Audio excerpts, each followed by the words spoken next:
안녕하세요. 산 그리고 사주의 일진사주 명리학 제352강 시작하겠습니다. 오늘은 양력으로 2019년 10월 24일이고요. 음력으로는 2019년 9월 26일입니다.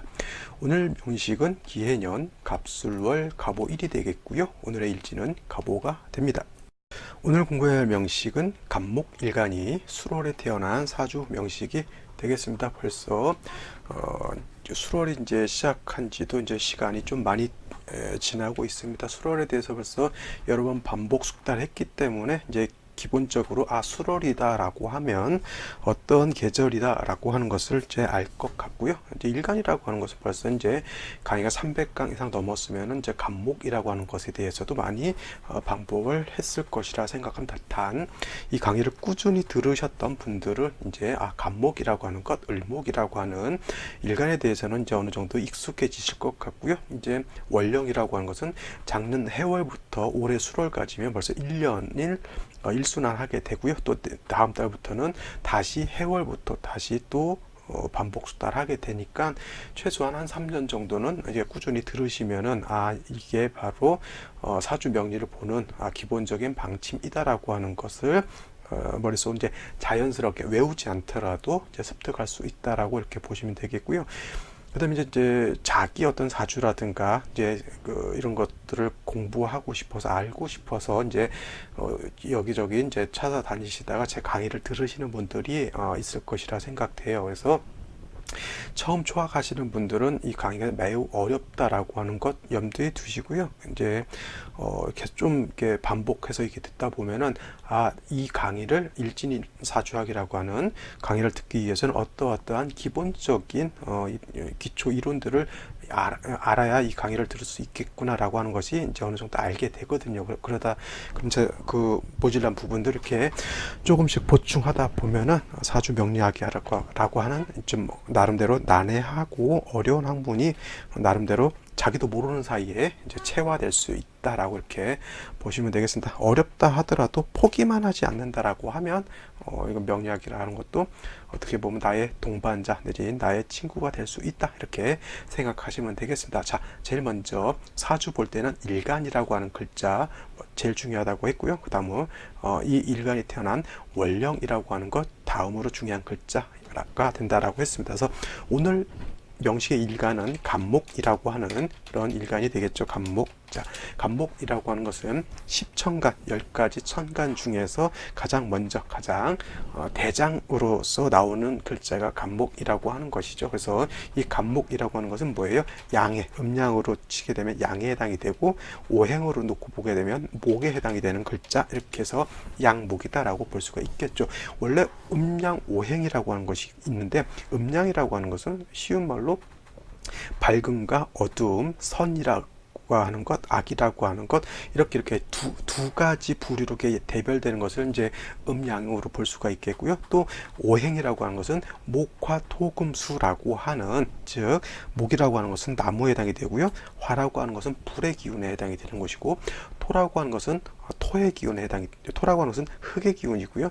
금이라고 하는 것은 쇠의 기운, 그 다음에 수라고 하는 것은 물의 기운. 그래서 이걸 오행이라고 해서 목화 토금수로 구분되게 되는데 음양이라고 하는 개념하고 오행이라고 하는 개념은 똑같은 비슷한 개념일 것 같지만 전혀 다른 개념이다라고 보시면 되겠고요.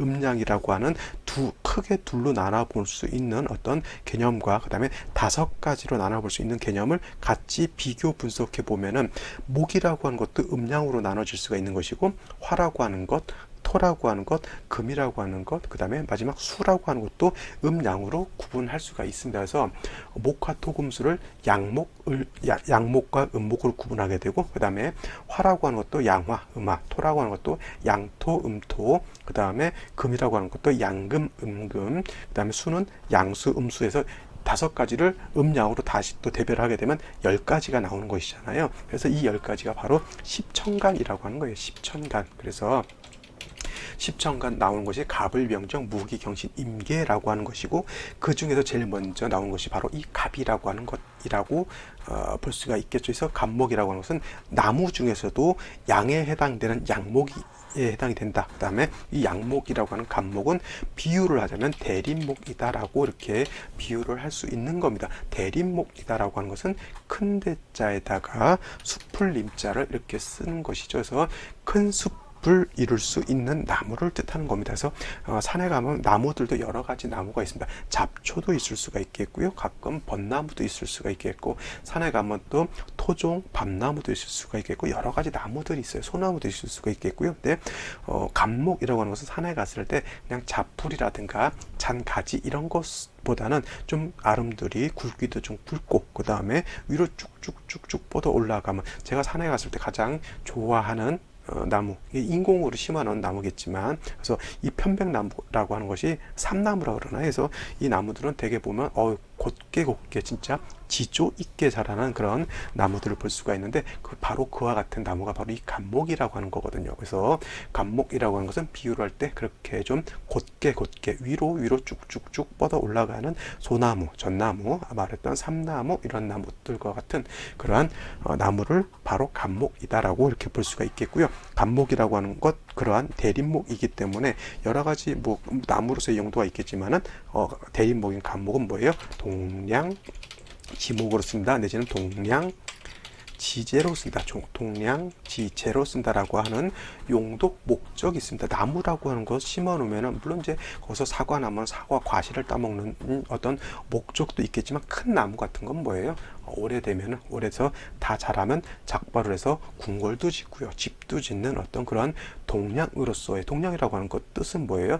대들보라든가 큰 버팀목 같은 기둥 같은 것을 바로 동량이라고 이렇게 쓸 수 있는 것이죠. 그래서 동량지목으로 쓴다, 동량지제로 쓴다라고 하는 것이 감목의 존재 이유, 감목을 우리가 심고 키우는 그런 이유가 될 수 있다라고 볼 수가 있는 겁니다. 그래서 감목이라고 하는 것, 동량지목으로 쓴다라고 하는 것 꼭 명심해 두시고요. 이러한 감목을 동량지목으로 쓰려면 어떻게 돼요? 나무를 그냥 놔두면 안 되는 것이고, 밑둥을 베가지고 잔가지들을 다 쳐서 고든 나무를 얻어야지만 그걸 가지고 버팀목 내지는 대들보로 쓸 수 있는 겁니다. 그래서 감목이라고 하는 것은 반드시 그냥 있었을 용도가 없고요. 경금이라고 하는 무쇠가 있어야지만, 이 무쇠를 도끼라든가 요즘 같으면 전기톱 같은 걸로 만들어 가지고 어떻게 됩니까? 감목을 깔끔하게 절단을 해야지. 이 경금으로서 감목을 극파해서 없애버리는 것이 아니라요, 경금으로서 감목을 깔끔하게 잘라서 잔가지들을 쳐줘서 잘 고든 나무 목재를 얻는 거하고 똑같습니다. 그래서 경금이라고 하는 것, 감목에 이 볼 때 칠살에 해당이 되기 때문에 좋지 않다가 아니라, 반드시 감목이라고 하는 것은 칠살 경금을 봐야지만 제목으로서의 제목이죠. 제목으로서의 용도가 이렇게 생길 수 있다, 이렇게 보시면 되겠습니다. 제목이라고 하는 뜻, 건축기구 제작의 재료가 되는 나무, 그렇죠? 그래서 이 제목으로 쓸 수 있는 것이 바로 감목이다라고 하는 것이고, 그 다음에 경금을 쓰기 위해서는 반드시 정화라고 하는 것이 대동되어서, 정화는 어떻게 됩니까? 용도가 경금을 단련해서 경금을 도끼로 만들었을 때 도끼로 만들 수 있는 불의 역할, 그 다음에 칼이라든가 이런 것들을 어떻게 잘 연마해서 날카롭게 만드는 그러한 역할들을 할 수 있는 것이 정화가 되겠죠. 그래서 감목이라고 하는 것은 경금과 정화를 유유적절하게 잘 배합해야지만 용도가 있는 그런 나무로서, 감목으로서 용도가 생긴다라고 이렇게 보시면 되겠습니다. 자, 다음으로 갑목일간이 태어난 월령이라고 하는 것이 다음으로 중요하다고 말씀드렸죠. 그래서 갑목일간이 태어난 월령, 술월이라고 하는 그런 계절이죠. 계절이라고 하는, 이렇게 한번 또 써보고요. 계절, 월령, 다른 글자들 연주, 월주, 일주, 시주가 있는데, 제일 중요한 것은 물론 일주가 가장 중요하다라고 보는데, 그 다음으로 일간을 뺀 월령, 이 월지라고 하는 것이 중요한 게 뭐냐면, 계절이라고 하는 그런 의미를 내포하고 있기 때문에 중요한 거고요. 그 다음에 월지는 계절을 갖고 있기 때문에, 사주라고 하는 것 제일 중요한 게 뭐예요? 왕쇠라고 하는 것 중요하고요. 왕쇠. 그 다음에 한열이라고 하는 것이 중요합니다. 왕세라고 하는 것은 오행이 어떤 오행이 왕하냐, 어떤 오행이 약하냐라고 하는 것. 쉬운 말로 학교에서도 학생들끼리 건강한 학생이 있는가 하면 건강하지 못하고 약간은 좀 이렇게 왜소한 학생들도 있습니다. 그러면은 대개 보면은 왜소한 학생들이 어떻게 돼요? 그 기골이 장대한 튼튼한 애들을 갖다가 두들겨 패고 그러진 못합니다. 오히려 반대로 그런 기골이 장대한 애들이 좀 생각이 잘못돼 있다라고 하면 약간 약한 애들을 갖다가 두들겨 패기도 하고요. 삥도 뜯기도 하고 그런 것이죠. 그래서 오행의 왕세라고 하는 것이 바로 그런 거예요. 어떤 오행이 너무 왕해지게 되면 그 오행이 왕해짐으로 인해서 그 반대되는 오행은 약화될 수가 있는 것이다라고 하는 것이 왕세의 개념인 것이고요. 그 다음에 한열의 개념은 한자라고 하는 것은 차갑다라고 하는 뜻이고 그 다음에 열이라고 하는 것은 뜨겁다, 덥다라고 하는 뜻이죠. 그래서 이 사주라고 하는 것은 왕세의 개념과 뜨겁다, 차갑다라고 하는 한열의 개념을 가지고 있습니다. 그래서 사주를 우리가 이렇게 평면적으로 이렇게 보게 되면 그냥 글자를 이렇게 뭐 이상하게 위아래로 2층으로 쌓는 뭐 이런 것에 해당이 되겠지만 명리를 공부하다 보면은 이 글자 하나하나에 엄청난 의미를 내포하고 있다라고 하는 것이고요. 그렇기 때문에 이것을 가지고 사람의 운명을 볼 수가 있겠고 그 운명의 기라냐 흉하냐를 볼 수가 있는 것이죠. 쉬운 말로 이것은 뭐냐면 인생의 암호와 같은 것이고요. 명리를 공부한다라고 하는 것은 인생의 암호를 갖다가 풀어 헤쳐내는 그러한 작업이다라고 볼 수가 있겠습니다. 이것은 다른 어떤 학문에 비해서 이거는 사람의 운을 보는 것이기 때문에 운명을 보는 것이기 때문에 너무 쉽게 공부해서도 안 되는 거고요. 또 좀 내가 명리를 조금 안다고 해서 섣불리 남의 운명에 해도 이거는 되지 않는 것이다. 그래서 명리를 공부하는 사람들은 중요한 건 뭐냐면 자기 수양이 돼야 하는 거예요. 우리 쉬운 말로 태권도 배울 때 하얀 띠 약간 파란 띠 애들이 껍적껍적 대고 지가 태권도 좀 배운다고 해서 이렇게 너한테 이렇게 뭐 과시하고 그러는 것이지, 이 격투기라든가 이런 거를 좀 오래 좀 심도 있게 수련한 사람들은 함부로 사람을 때리지 않습니다. 왜냐하면 자칫 잘못해서 자기가 사람을 건들게 되면 치명적인 어떤 고통을 줄 수도 있는 것이고요. 치명적인 어떤 상해를 줄 수 있는 거고, 심한 경우에 사람을 죽일 수도 있다라고 하는 것을 본인 스스로가 너무 알기 때문에 쉬운 말로 뭐예요? 놈들이 자기한테 해코지를 한다 하더라도 자기가 격투기를 배웠던 수련을 했다라고 하는 것을 과시하지 않아요. 왜냐하면 그것이 진짜 뭐예요? 벼가 익으면 익을수록 머리를 숙이는 거고 똑같다 이렇게 보시면 되겠고요. 명리를 공부하면 할수록 따지고 보면 해보시면 알겠지만 공부를 할수록 굉장히 어렵습니다. 어렵고 난해하고 조금 아는 것 같았는데 또다시 벽에 이게 부딪히고 하는 그런 일들이 비일비재합니다. 그래서 조금 안다고 너무 과시하지 마시고요. 그 다음에 좀 겸손한 그런 자기 수양도 필요한 학문이 아닐까 이렇게 생각이 됩니다. 그래서 월령이라고 하는 것, 오늘 공부하게 될 이번 달은 술월이기 때문에 이 술월이라고 하는 것, 계절, 왕세와 한열의 개념을 같이 가지고 있다라고 볼 수가 있겠고, 그 다음에 술월이라고 하는 것은 계절로 놓고 보면 가을에 해당이 돼요.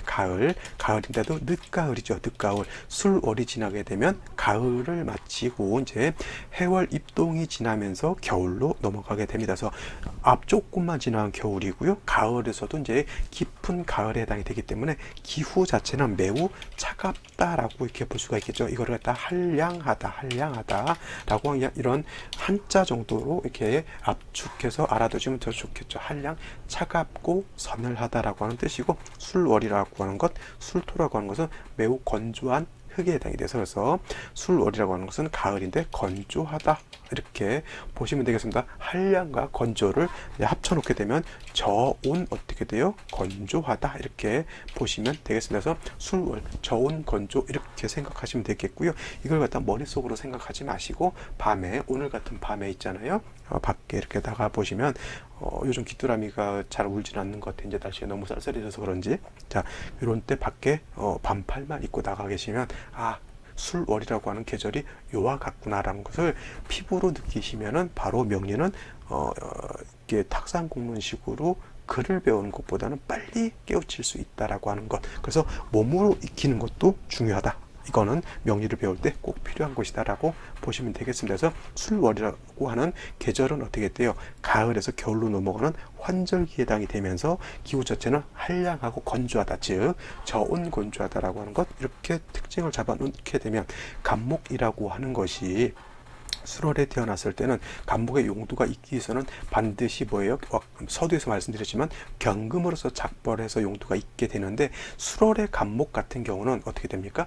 포태법이라고 하는 것을 놓고 봤을 때, 포태법이라고 하는 것을 놓고 봤을 때, 포태법이라고 하는 것은 오행의 왕상 휴수를 보는 것에 해당이 되는 것이고요. 이 포태법이라는 단어를 모르겠다, 포태법이 뭔지 모르겠다라고 하시는 분들은 다른 데서 포태법이라고 하는 거 찾아서 공부를 하시면 되겠고, 찾을 데가 없다 싶으면은 제 블로그라든가 아니면은 유튜브에서 제 3 그리고 4주 치시고 그 안에서 포태법 찾으시면은 제가 강의해 놓은 게 있으니까 그거를 꼭 숙지해 주시기 바랍니다. 그래서 간목이라고 하는 것이 포태법으로 놓고 보게 되면 신월에 포, 유월에 태, 그 다음에 술월이 되게 되면 이때는 뭐예요? 양지에 해당이 돼요. 양지. 그래서 양지에 해당이 되게 되면 목이 왕하냐 약하냐를 놓고 봤을 때 목은 좀 약한 거여서 술월에 건조하고 차가운 때 태어난 간목이 약하기도 해요. 거기다 대고 경금 가지고 무지막지하게 간목을 작벌, 간목을 베게 되면 어떻게 돼요? 작은 나무 베게 되면 쓸 수 있는 것은 뭐예요?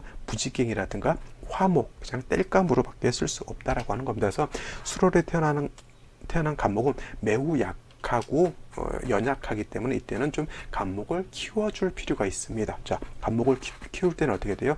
기후는 차갑고 어떻게 됩니까? 건조하기 때문에 제일 먼저는 임수라든가 개수와 같은 술을 얻은 연후에 술을 얻어서 이 수라고 하는 것은 용도가 어떤 것이 있을까요?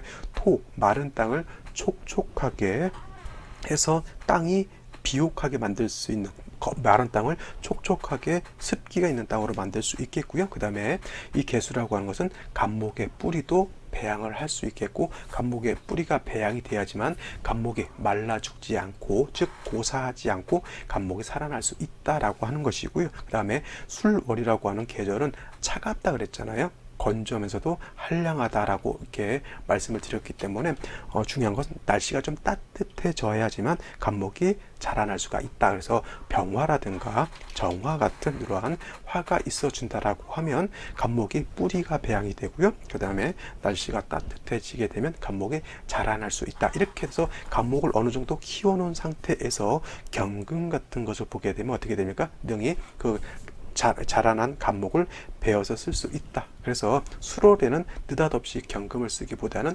개수라든가 화가 있어서 간목을 좀 더 배양하는 것이 필요하다, 이렇게 볼 수가 있는 것이죠. 그래서 간목이 수월에 태어났을 때 수와 화를 가지고 유유적절하게 사주를 배합하면 된다, 이렇게 보시면 되는 겁니다. 아시겠죠? 자, 다음으로 오늘의 명식 한번 더 살펴보도록 하겠습니다.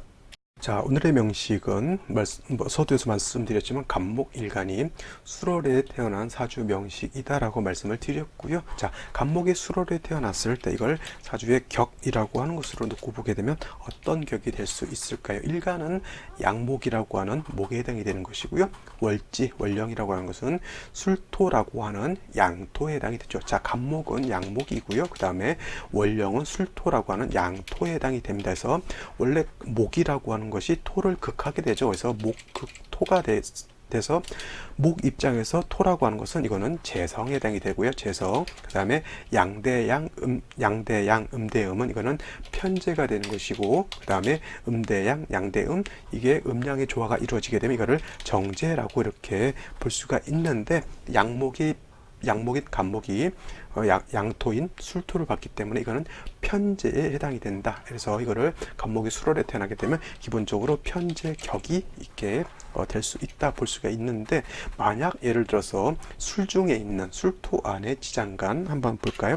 술에는 지장간이라고 하는 것이 뭐가 있냐면 신금이라고 하는 것이 있겠고, 정화라고 하는 것이 있겠고, 그 다음에 무토라고 하는 것은 술토의 본기에 해당이 되는데, 요 신금이라고 하는 것이 예를 들어서 천간에 이렇게 투출을 하게 되면 이거는 이 신금이 아니죠. 그래서 이 신금이 투출하게 되면 간목 입장에서 월지에 암장된 정관이 투출되어 있기 때문에 이 정관을 가지고 격을 잡게 되면 이때는 어떻게 되냐면 신금으로 격을 잡으면 이거는 정관격이 되는 것이고요. 반대로 신금이 아니라 술중에 있는 정화가 이렇게 천간으로 투출되었다라고 하면, 자 다시 한번 투출될 때 제가 예를 들어서 연간을 표시한 것이지, 이 정화는 어떻게 돼요? 시간에서도 투출할 수도 있다는 얘기죠. 그죠? 선생님, 뭐 월간은 안 되겠습니까? 월간은 절대 안 됩니다. 왜냐하면 술토가 양토이기 때문에 천간으로 화가 오게 되면 절대 정화는 올 수가 없겠고 병화가 올 수 있겠죠. 그래서 정화가 투출한다라고 하면은 여기 아니면 연간 아니면 시간밖에 올 수가 없겠죠. 왜냐하면 일주라고 하는 것은 간목이 차지하고 있고요. 그 다음에 얘는 음화이기 때문에 양 위에는 절대 올 수가 없습니다. 이거는 육식갑자라고 하는 것으로서 이렇게 정해져 있는 거기 때문에 이건 제가 뭐 이걸 임의로 바꿀 수 있는 것은 아니고요. 정화가 투출됐을 때는 술 중에 있는 요 정화가 투출한 것이잖아요. 그러면 요 정화 투출한 요 정화 가지고 격을 잡습니다. 그러면 간목이 정화를 보게 되면 저건 상관에 해당이 되기 때문에 상관격이라고 하는 격에 해당이 된다. 근데 예를 들어서 술 중에 있는 신금정화가 아무것도 투출되지 않았다, 무토도 투출되지 않았다라고 하면 그냥 월지 자체를 가지고 격을 잡아서 편제격 잡으면 되겠고요. 선생님, 그러면 무토 투출하면요? 그러면 당연히 이런 경우에는 그냥 이 무토, 술 중에 있는 무토 봉기가 투출되어 있기 때문에 이때는 무토를 가지고 격을 잡으면 되는 것이고요. 예를 들어서 신금이라든가 정화가 또 투출되어 있을 때는 그냥 이때는 본기 가지고 잡으면 된다. 이것이 격을 잡는 기본적인 이치, 이론에 해당이 되는 것이고요. 중요한 건 이런 것도 중요하겠지만은 일단은 간목이 수월에 태어났을 때 월지만 놓고 봤을 때 편제격에 해당이 되는 것이고, 그 다음에 간목 자체는 수월의 양지에 해당이 돼서 약하다고 했는데, 반면에 토라고 하는 것은 수월은 원령을 득했기 때문에, 원령을 얻었기 때문에 매우 왕한 세력을 갖고 있다. 일간은 약하고 재성은 왕하다. 이걸 갖다 내자 한자성어로 말하면 어떻게 됩니까?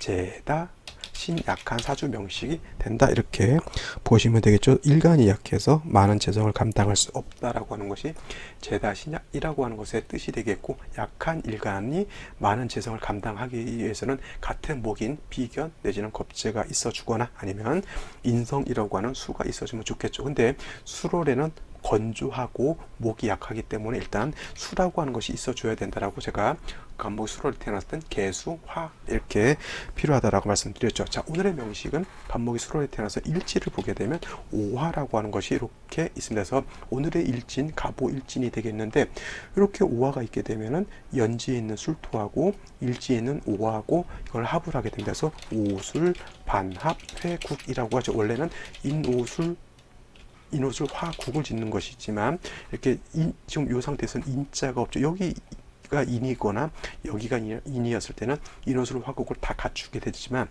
한자가 빠졌을 때도 이거는 그래서 반합이라고 하는 합을 인정한다라고 해서 이거를 오술 반합이라고 표현을 하는 것이죠. 이렇게 되면 어떻게 됩니까? 술월에 건조했던 날씨가 옷을 합하게 되면 기후 자체는 좀 따뜻해질 수는 있겠습니다. 하지만 술월이 건조하다라고 했기 때문에 건조함은 어떻게 돼요? 더 가중되겠죠. 그래서 옷을 합하게 되면 날씨는 좀 따뜻해지고 건조함은 더 가중된다. 중요한 것은 뭐예요? 간목의 술월에 태어났을 땐 수가 있어 주어야 되는 것이 중요하다라고 말씀드렸죠. 연지를 보게 되면 해수라고 하는 것이 이렇게 있게 되겠습니다. 간목이 건조해서 약한 중에 연지에서 해수를 보게 되면 간목이 해중 간목에 뿌리를 둘 수 있겠고 통근할 수 있고, 그 다음에 해중에 있는 임수라고 하는 것으로서 간목을 생조해 줄 수 있겠죠. 자, 이거 또 지장간 모르시는 분들은 저것도 뭔 소린가 하겠죠. 해수라고 하는 것 안에는 지장간으로서 무토라고 하는 것, 간목이라고 하는 것, 그 다음에 임수라고 하는 것이 있습니다. 그래서 무토라고 하는 것은 여기 초기에 해당이 되는 것이고, 그 다음에 간목이라고 하는 것은 중기에 해당이 되는 것이고, 임수라고 하는 것이 해의 본기에 해당이 되겠죠. 그래서 이 간목 안에다가 이 일간은 뿌리를 둘 수가 있는 것이고요. 해중에 있는 임수, 수생목 해서 목을 생조해 줄 수 있다. 이 말을 제가 한 것입니다. 그래서 이것도 뭐예요? 지장간을 알아야지만 이해할 수 있는 그런 것이 되겠습니다. 오늘 그래서 뭐예요? 지장간이라고 하는 것도 알아두시면 되겠고, 그 다음 아까 뭐예요? 포태법이라고 하는 것도 좀 공부를 해두시면은 이 강의를 듣는데, 이거 제일 많이 쓰이는 거 지장간 포태법을 모르게 되면 제 강의도 듣기가 어렵고요. 이후에도 어디서 뭘 배우든 간에 기장간 포태법을 모르면 사주를 볼 수 없다라고 하는 아주 중체대한 그런 결론이 이루어지게 되겠죠. 자, 그 다음에 월간을 보게 되면 간목이라고 하는 것이 다시 이렇게 투출되어 있어서 이 간목이라고 하는 것 약한 일간을 도와준다라고 했죠. 제다신약일 때는 이렇게 인성인 수가 있어서 이 일간을 도와주거나 아니면 같은 비견겁제인 목이 있어서 이 일간을 도와줘도 가능합니다. 그래서 인성으로서 도와주는 것을 생조한다라고 하는 것이고요. 같은 비견겁제로서 도와주는 것을 방신 내지는 방조한다라고 이렇게 표현을 하는 겁니다. 그래서 이 간목이 나를 도와줄 듯 하나 연간에 기토가 이렇게 있게 되면은 요 기토하고 얘하고 서로 탐합하기 때문에 저 간목이 나를 도와주지 않고 여자친구하고 데이트하느라고 정신이 팔려 있다 이렇게 보면 되겠죠. 자, 여기까지 살펴봤고요. 오늘 생시는 어떤 생시가 좋은지 한번 알아보도록 하겠습니다. 자, 생시 제일 먼저 갑자시죠. 갑자시를 먼저 보게 되면 일단은 간목에 투출되어 있습니다. 근데 이 간목이라고 하는 것은 얘하고 탐합하는 것이고요. 이 간목은 나를 도와줄 수 있습니다. 이거를 갖다가 이제 군비쟁제로 이렇게 보시는 분들도 있겠지만은 술월의 일간이 약하기 때문에 이거는 군비쟁제, 군겁쟁제로 보기는 좀 어려울 것 같고요. 대신에 이 기토는 갖다가 어떻게 돼요? 얘도 기토를 탐하고 나도 탐하고 얘도 탐하는데 결국 이 기토는 저 멀리 있기 때문에 가장 가까운 얘하고 그냥 합을 한다 이렇게 보시는 것이 더 타당할 것이라고 저는 생각을 하고요. 자, 이렇게 오술합하는데 자수가 이렇게 되면 이거는 좌우충이 되기 때문에 오술합은 되지 않습니다. 이걸 갖다가 좀 유식한 말로 뭐예요? 합중봉충이라고 해요. 합중봉충. 그래서 합하는 중에 충을 만났다라고 하는데 다시 한번 합중봉충이라고 하는 것은 합하는 중에 만났다, 만날 봉자죠. 충을 만난 거예요. 자, A라고 하는 남자하고 B라고 하는 여자가 너무 만나가지고 너무 좋아가지고 뽀뽀하고 껴안고 난리가 났는데 옆에 조폭 아저씨가 예, 학생들 거기서 그러면 안 되지 하면서 옆에서 약간 험상궂은 얼굴을 하게 되면 자, A라고 하는 B라고 하는 선남 선녀가 서로 합하기가 어렵죠. 이것이 바로 합중봉충이라고 하는 그러한 개념이 되겠죠. 그래서 이와 같으면 합이 되지 않고요. 이거는 좌우충이 된다라고 하는 것. 자, 좌우충이 되게 되면 자수라고 하는 것은 수월에 건조한 것을 촉촉하게 해줄 수 있는 그런 역할을 하는 것이고요. 물론 해수도 하게 되겠고, 오화라고 하는 것은 술월의 한량한 기온이 떨어져 있는 것을 약간 상승시켜주는 그런 역할을 하게 되는데, 좌우충이 되게 되면 어떻게 돼요? 자수의 기능도 떨어지게 되고요. 그 다음에 오화의 기능도 떨어지게 됩니다. 두 개를 같이 내가 썼으면 좋겠는데 이렇게 좌우충이 되면 두 개의 기능을 모두 다 상실하게 되는 그러한 것밖에 되지 않습니다. 그래서 요거는 간목이 있는 것은 뭐 그럭저럭 뭐 좋을 수는 있겠지만 이렇게 일시로 좌우충이 되는 것은 좋지 않다 이렇게 보시면 되겠고요. 자, 그 다음에 병인시가 된다라고 하면 제가 말씀드렸죠. 오술이 반합하고 있는데 여기 인자까지 보게 되면은 이건 뭐예요? 인오술 화국을 짓게 되겠죠. 요거 인오술 화국 좀 무슨 말 하는 거야? 이걸 모르는 이해가 좀 생소하시는 분들은 지지의 삼합을 공부하시면 됩니다. 삼합. 그래서 삼합이라고 하는 것은 되게 이렇게 아시는 게 홍어하고 이제 삶은 돼지고기하고 이제 묵은 김치 이렇게 생각하시는 분들도 있고요. 또 뭐 중국의 삼합회를 연상하시는 분들도 있겠지만 여기서 말하는 삼합이라고 하는 것은 지지에서 합을 하는 것을 말해요. 지지합에는 삼합이라고 하는 것이 있겠고요. 방합이라고 하는 것이 있겠고, 그 다음에 지지육합이라고 하는 것이 있습니다. 그래서 이거 다 외우셔야 됩니다. 삼합이라고 하는 것은 인옷을 하고 신자진 수국, 그 다음에 사유축 금국, 그 다음에 해묘미 목국을 뜻하는 것이고요. 그 다음에 방합이라고 하는 것은 인묘진 동방 목합, 그 다음에 사오미 남방 화합, 그 다음에 신유술 서방 금합, 그 다음에 해자축 북방수합을 말하는 것이고요. 그 다음에 지지육합이라고 하는 것은 자축합토 인해합목 묘술합화, 그 다음에 진유합금 사진유합금. 저도 이제 안 하다 게 좀 헷갈리네요. 그 다음에 신합수 오미합파를 말하는 것이죠. 그래서 이렇게 이거를 갖다가 줄줄줄줄 이렇게 머릿속에서 바로바로 나와야 되는데 삼합하게 되면은 뭐 인호술 이게 아니라 홍어 이렇게 나오시게 되면은 굉장히 좀 대략 난감하다 이렇게 생각하시고 반드시 외워야 되겠죠. 쉬운 말로 인호술 화국한다라고 하는 것은 술의 토가 왕한데 이렇게 이렇게 합을 한다라고 하면 뭐예요? 화의 기운이 많이 왕해진다라고 하는 그런 뜻에 해당이 됩니다. 그래서 이거는 왕쇠를 볼 때 합이라고 하는 것은 굉장히 중요한 역할을 하기 때문에 반드시 암기해 두시길 바랍니다. 자, 수월에 인오를 답하게 되면 인호술 화국을 짓게 되죠. 물론 이제 이것이 술월이기 때문에 화국을 진다 하더라도 그렇게 염렬하고 뜨겁다라고 볼 수는 없습니다. 거기다 이제 그런데 이제 병화까지 투출하게 되면 화국이 형성된 그런 상황에서 병화가 투출하게 되면 가을, 늦가을에 이제 햇볕이 쨍쨍 내려지게 되면 한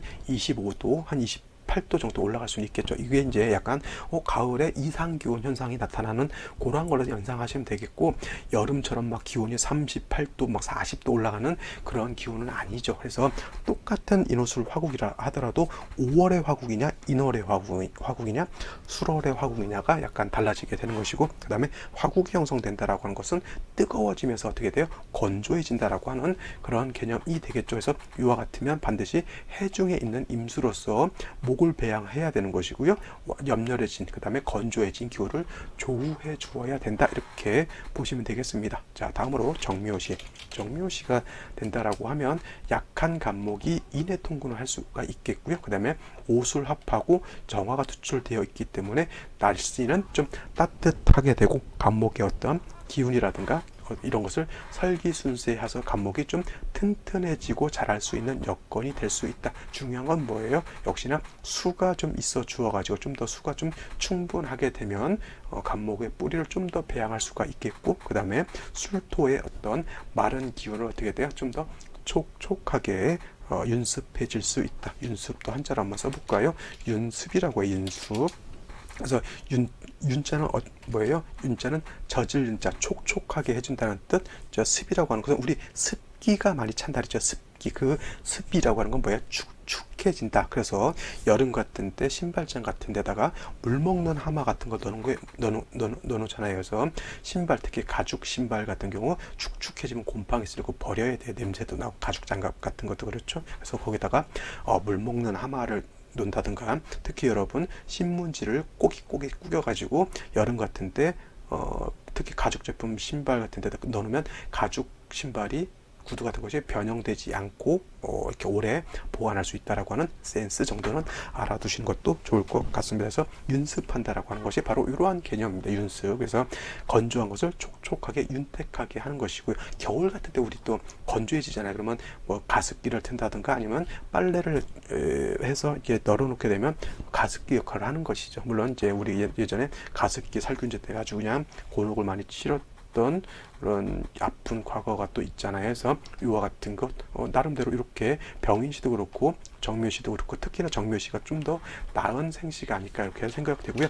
무진시가 된다라고 하면 일간 자체가 매우 약하잖아요. 근데 진을 보게 되면 통근을 할 수 있을지언정 술월에 이렇게 무토가 투출하게 되면 이 무토는 어떻게 돼요? 진, 오, 술에 다 통근할 수 있기 때문에 이거는 재성이 매우 왕한 재성, 그러니까 어떻게 돼? 이거는 재다신 약한 사주 국세가 되겠죠. 이렇게 재다신약이 돼도 해중에 있는 임수 간목 가지고 약간 간목을 생조 내지는 방신해주면 좋을 것 같지만은 토가 너무 왕한 것이 이건 문제가 될 수 있다 이렇게 보시면 되겠습니다. 자, 나머지 생시를 한번 더 살펴보시기 바라고요. 저는 여기까지 설명을 하도록 하겠습니다. 감사합니다.